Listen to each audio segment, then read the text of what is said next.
One South African artist is trying to revive the pursuit of embracing one's culture and heritage through the Isandlwana Walk. Musician and African traditional heritage historian Mbuso Khoza is launching the walk at the South African State Theatre on the 9th of December. That's in a week's time.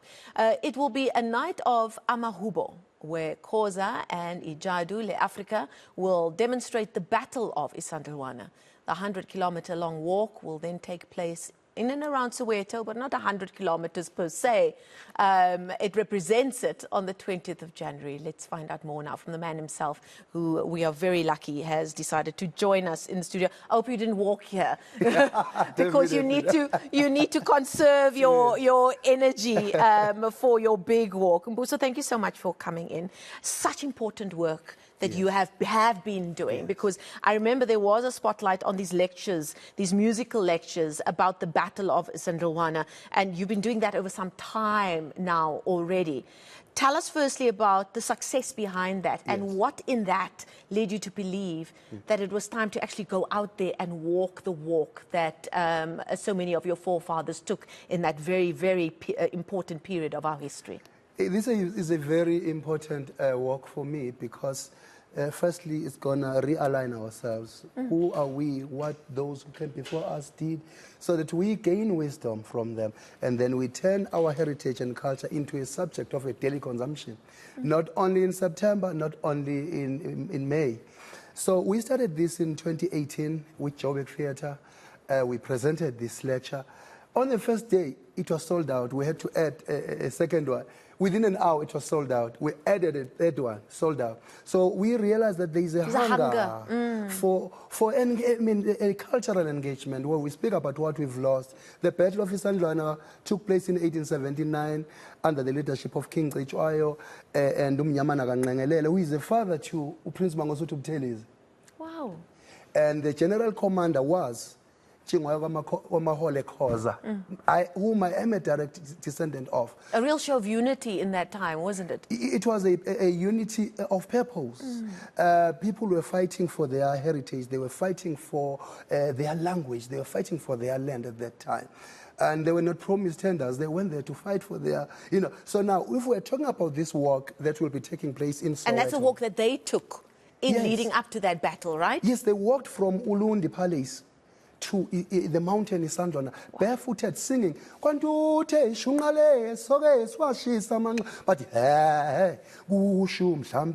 so again, I'm expecting university students to join me because on this walk we'll have at night around the fire conversations.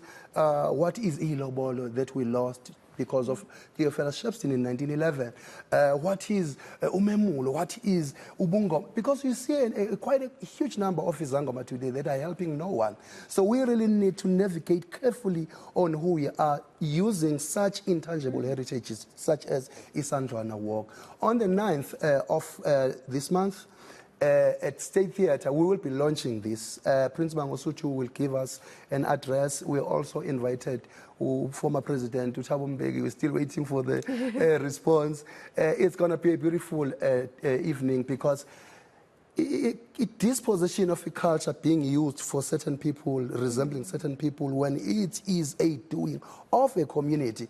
So you will remember that in the olden days, 80s, 90s, there was... I do remember, I am that old. There were those riots in Soweto. Absolutely. So people, they don't understand their cultures. So now we're coming to say...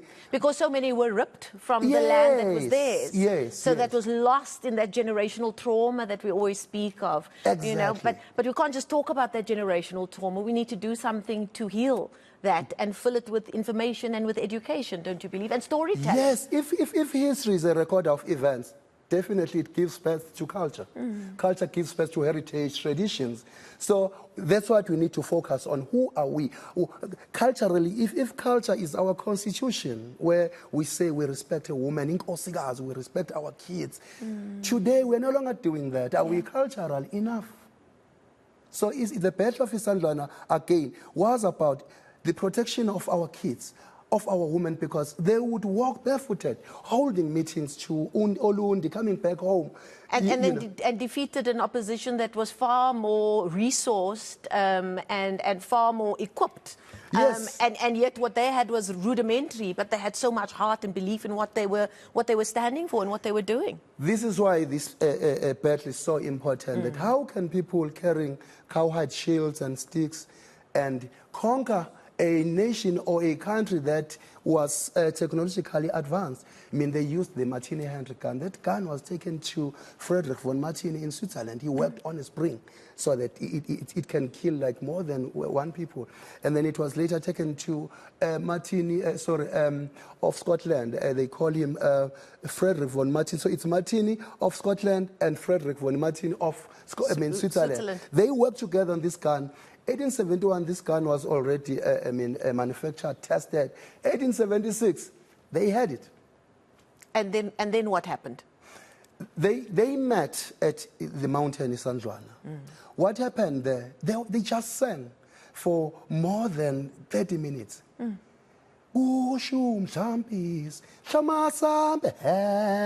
was more like they were in a meditative mode, preparing for the battle. These guys, they were busy, trembling until they sang their own song. Man of Holek, stop your dreaming. So now, if we are talking about the Battle of Isandlwana and we check what we lost, this is what we are singing today, and then we've forgotten about who we are, Amahubo.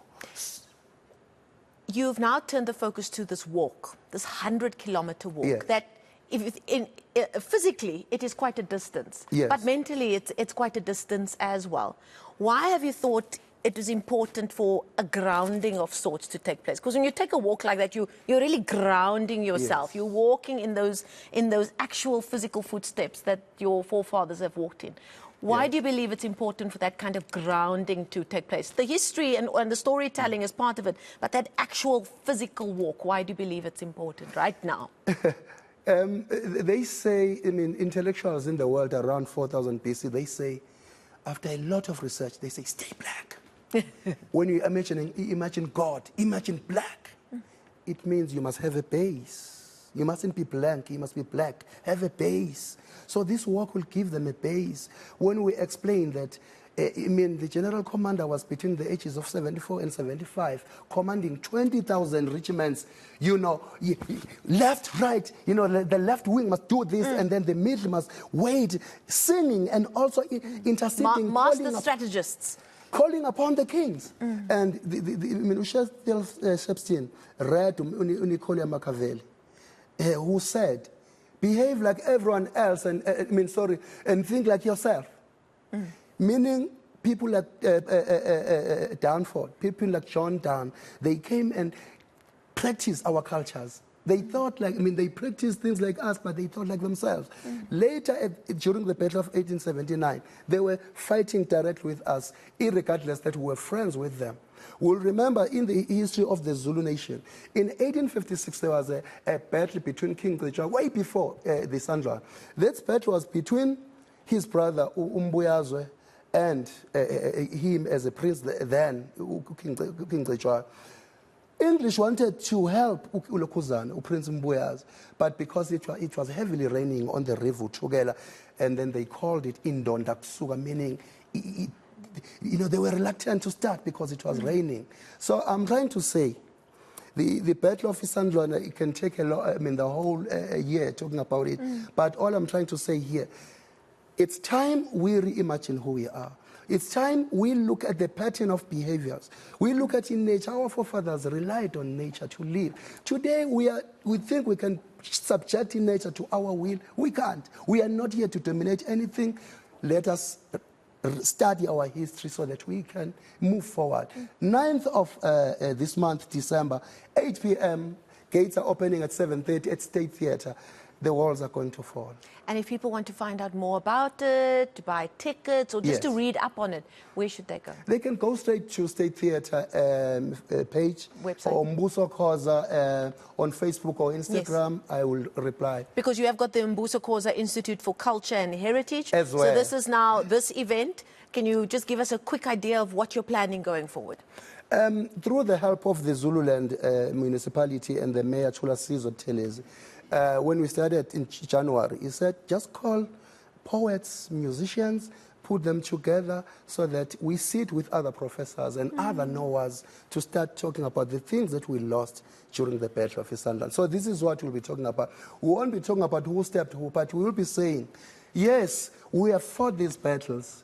Yes, we are commemorating these battles, but what is it that is taking us forward as an initiative that is cultural, that will turn us into practicing it on the daily basis? We have nothing. We are just commemorating and complaining about white people, but we are not doing anything. The departments are not even part of this, you know, of this. And you ask yourself, is it a spiritual climate that you can't even support your own thing? Yeah, and I suppose the important point that you're making there, if we focus on the things that we have lost and we go back to what our culture really is, the respect of women, the respect of children, and then also if you're put in a position of caretaking of others. Yes. In the modern age, that would be service delivery, making sure that your community has water, that your community has, you know, basic services and are taken care of. That is the modern take on taking care of your community, and that Yes. should really be at the core of what you do, not you know, what bit of corruption you can get away with, or what tender, as you mentioned it earlier, Yeah, those you can people get went away there with. Yeah, fighting for their kids. and if you do take it back to the truth of your culture, that really should guide the way, shouldn't it? I agree 1000%, because when you analyze different kinds of politics, one of them is band politics. That is your mother, your father, and you as kids at home. Mother and father make sure that when they get hungry, they know the kids are hungry too. That's kind of a politics that we need, a parenting politics. So the Battle of Isandlwana again seeks again to open our minds and say, if these people were not even promised tenders, but they walked to Isandlwana, some of them died. And there were no promises. You know, if you check the history of England, you know what happened? They were suffering from chicken pox. The level of unemployment was high. So as they were coming this side, they came with diseases, with plagues, until a man from France, who came up with a theory of HM. Later, they started desanitization. But when they came to us in 1879, they never spoke of desanitization. So these are the issues we need to talk about and say, let us study who we are.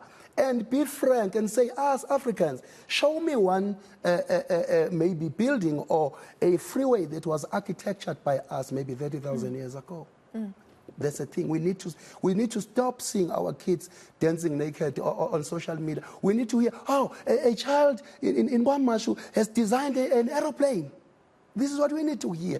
Now we need men who are not rapers, who are not abusers. We need, oh, mama, who will work with these honest men just to change the climate of our spirituality. Okay, we're going to have to leave it there. Thank you so much. Thank you so much for your time this evening. I think we all kind of needed that conversation today after what we've been through over the last while. That's Mbuso Khoza telling us all about their new project, including the Isandlwana Walk. You go on to the websites for the South African State Theatre. That's happening on the 9th of December, and anything else you need to know around that as well, including the walk on the 20th of January in the Soweto area.